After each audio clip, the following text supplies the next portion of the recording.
तपाईको बङ्गुर पालन मोरङ जिल्लाको कानेपोखरी गाउँपालिका वार्ड नम्बर 7 यो पूर्व 7 नम्बर वार्डको पूर्व सुकुनामा हो। यहाँ एकजना जोगी भाइहरूले राम्रो फर्म खोल्नु भएको छ। यो अस्ट्रेलियाको, युरोपको अनि गएर यो खुमलटार भनेको त यतै नेपालै होला।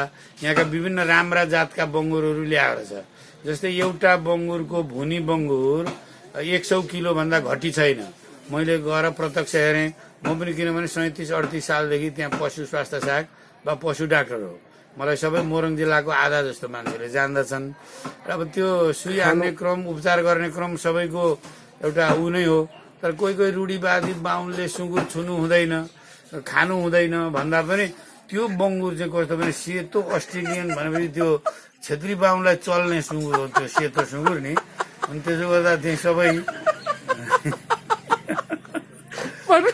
साथीहरूलाई राखेर म विनम्र अनुरोध गर्छु। 100 रुपियाँ के अरे 100 किलोको बङ्गुर त एउटा भेट्दैन पहिलो कुरा।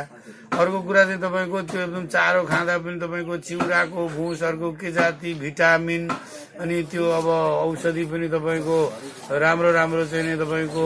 ल एउटा कुरा तपाईँले छुट्याइदिनु पर्यो, सेतो र कालो सुँगुर कसले खानु हुने र नहुने? सेतो सुँगुर भनेको सबै ब्राह्मण जातिहरूले खानुहुन्छ सब्जीको रूपमा। कालो सुँगुर त्यो मतवालीहरू जो पहाडमा छन् नि, पुराना धारणा भएका, त्यो खोरमा पालेका अनि दिशा गर्दा ती बङ्गुरहरूले खाने त्यस्तो सुँगुर चाहिँ ब्राह्मणहरूले खाँदैनन्।